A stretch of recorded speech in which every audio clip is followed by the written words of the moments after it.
പശ്ചിമാഫ്രിക്കൻ രാജ്യമായ നൈജറിൽ നടുക്കുന്ന ഭീകരാക്രമണം. ജ്ഞാനസ്നാന ശുശ്രൂഷകളിൽ പങ്കെടുത്തുകൊണ്ടിരിക്കുന്നവർക്ക് നേരെ തോക്കുധാരികൾ വെടിയുതിർത്തു. ആക്രമണത്തിൽ 22 പേർ കൊല്ലപ്പെട്ടു. സെപ്റ്റംബർ 15 തിങ്കളാഴ്ച തില്ലബരി മേഖലയിലെ തക്കൗബട്ട് ഗ്രാമത്തിലാണ് ആക്രമണം നടന്നത്.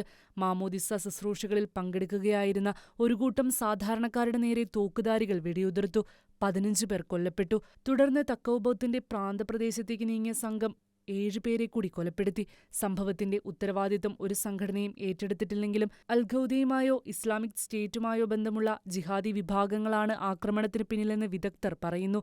ടിൽബറിയിൽ സ്ഥിതി ചെയ്യുന്ന മാലി, ബുർക്കീനഫാസോ എന്നിവയുമായി അതിർത്തി പങ്കിടുന്ന രാജ്യമാണ് നൈജർ. തീവ്രവാദി ആക്രമണങ്ങൾ തുടർക്കഥയായി മാറുന്ന രാജ്യം കൂടിയാണ് നൈജർ. രാജ്യത്തിന്റെ പടിഞ്ഞാറൻ ഭാഗത്ത് ജനസാന്ദ്രത കുറവാണ്. അതിനാൽ തന്നെ പോലീസ് സുരക്ഷാ സംവിധാനങ്ങളും വിദൂരത്താണ്. ജിഹാദി ആക്രമണങ്ങളുടെ ഒരു കേന്ദ്രമായി വളരെക്കാലമായി നൈജർ മാറിയിരിക്കുന്നു.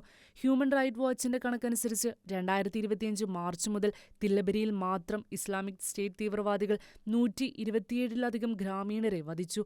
ഭീകരാക്രമണങ്ങളിൽ നിന്ന് സാധാരണക്കാരെ സംരക്ഷിക്കാൻ കൂടുതൽ സുരക്ഷാ സംവിധാനങ്ങൾ ഒരുക്കണമെന്ന് ഹ്യൂമൻ റൈറ്റ്സ് വാച്ച് നൈജർ അധികൃതരോട് ആവശ്യപ്പെട്ടു. അതേസമയം 2024 ഒക്ടോബർ മുതൽ നൈജറിൽ നടന്ന ആക്രമണങ്ങളിൽ ഏകദേശം 1800 പേർ കൊല്ലപ്പെട്ടുവെന്നും അതിൽ ഭൂരിഭാഗവും തില്ലബരിയിലാണെന്നും ലോകമെമ്പാടുമുള്ള സംഘർഷ ഇരകളെ നിരീക്ഷിക്കുന്ന NGO അക്ലേഡ് റിപ്പോർട്ട് ചെയ്യുന്നു.